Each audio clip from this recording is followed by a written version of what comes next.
Ada seorang ibu menyampaikan surat dari suaminya.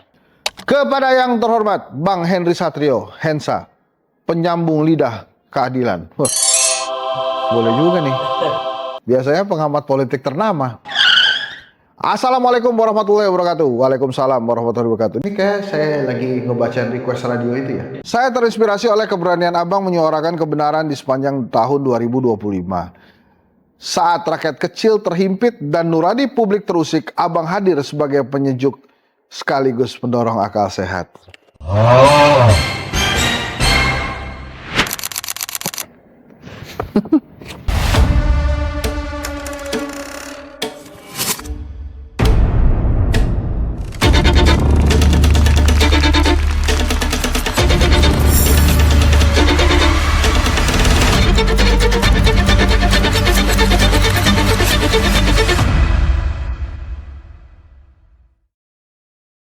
Bismillahirrahmanirrahim. Assalamualaikum warahmatullahi wabarakatuh. Teman-teman, ini edisi spesial kontroversi karena beberapa hari ini banyak sekali kalau kita baca media-media massa, ya walaupun di media sosial, kontroversi-kontroversi yang terjadi seputar hukum di Indonesia. Misalnya case di Jogja kalau saya nggak salah ya, ada suami yang menjaga istrinya atau mengejar penjambret tas istrinya. Kemudian si penjambretnya meninggal dunia karena apa? Lompat dari jembatan apa gitu ya. Pokoknya dikejar, lari, tertubruk, jatuh dari jembatan. Kemudian suaminya jadi tersangka. Ini juga ada kasus guru cukur rambut siswa dihentikan. Wah, Kajati Jambi harap tak terulang lagi. Walaupun Pak Jaksa Agung itu sudah mengatakan, saya jamin kalau berkas yang masuk ke kejaksaan itu akan dihentikan.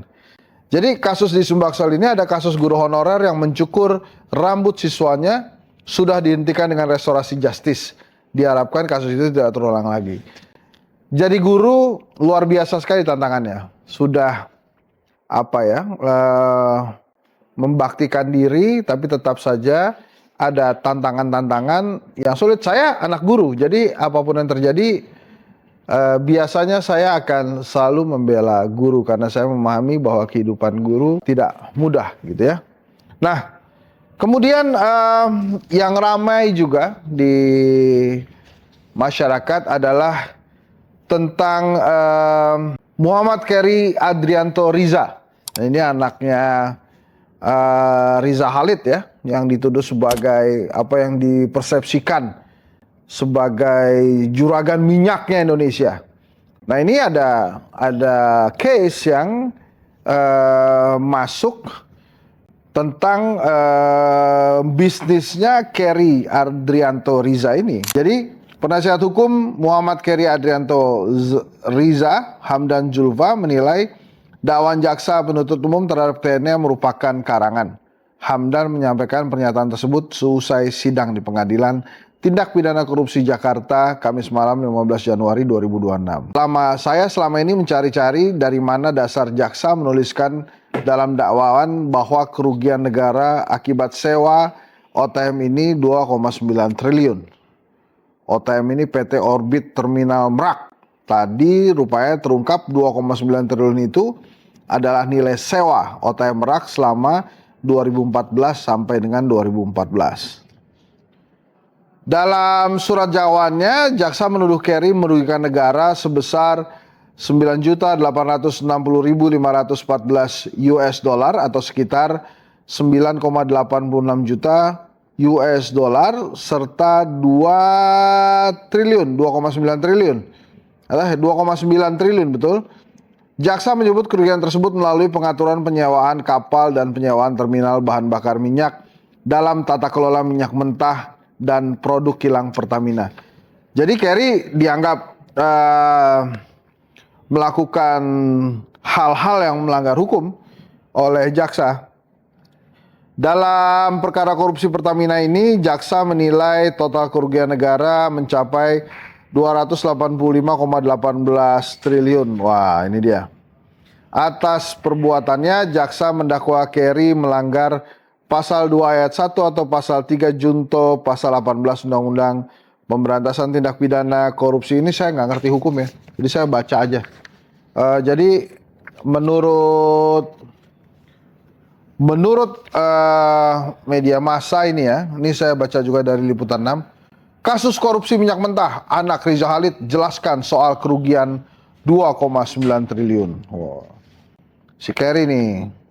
Jadi yang angka 2,9 triliun itu secara nyata dibuktikan di persidangan bahwa itu adalah pembayaran atas tagihan saya. Jadi memang agak membingungkan ya case ini. Tapi ya nanti bagaimana ujungnya, karena kalau kita mengingat nama Riza Khalid, ini kita pikirannya langsung ke mana-mana, termasuk ke mafia migas ya.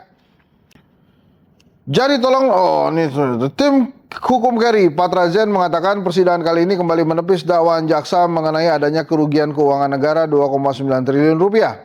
Sebab nominal tersebut merupakan penerimaan atas penyewaan terminal BBM, bukan kerugian keuangan negara. Wah, ini macam-macam nih. Masa uang yang diterima lalu operasional dihitung sebagai kerugian negara? Tadi kita sudah tanyakan. Ternyata tangki ini beroperasi 24 jam, gak boleh ada libur. Natalan tak operasional, apalagi lebaran operasional. Apalagi lebaran tak operasional. Jadi ini nampaknya ya saya nggak tahu ini case-nya si Kerry ya. Mungkin teman-teman bisa tulis nih di komen kasus dugaan korupsi Pertamina yang melibatkan anak Riza Khalid, Kerry siapa tadi nama panjangnya? Saya juga lupa. Oh, ini Muhammad Kerry Adrianto Riza. Ini benar-benar korupsi apa enggak menurut teman-teman tuh? Ya. Saya tuh pusing ngebacanya karena 2,9 triliun. Jangan ketawa, Di. Itu kelihatannya duit semua nih. Banyak ya. 9.860.514 US dollar. Teman-teman silakan tulis lah. Ini tentang kasusnya Kerry nih. Corruptions or pure business? Korupsi atau benar-benar bisnis? Atau jangan-jangan ada yang iri? Ya nggak? Ya nggak? Nah, ini saya terima fresh from the oven nih. Kasus terakhir. Jadi, ada seorang ibu menyampaikan surat dari suaminya. Suaminya namanya Sahril Japarin. Saya bacain ya. Kepada yang terhormat Bang Henry Satrio, Hensa, penyambung lidah keadilan. Boleh juga nih. Biasanya pengamat politik ternama.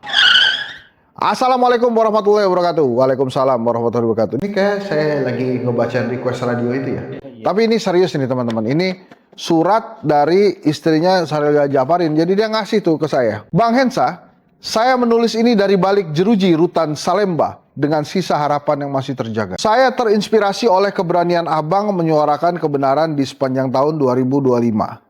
Saya memang menyuarakan kebenaran, Pak. Tapi kalau keberanian Abang tuh kelihatannya lagi ngomongin Rocky Gerung kali. Atau Panji.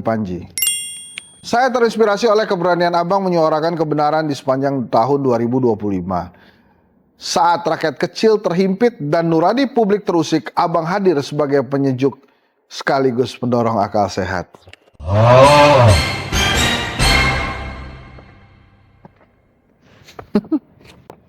Malu saya terusin ya.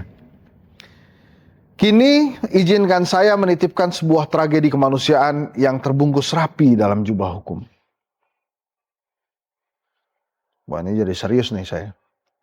Saya ulang ya. Kini izinkan saya menitipkan sebuah tragedi kemanusiaan yang terbungkus rapi dalam jubah hukum.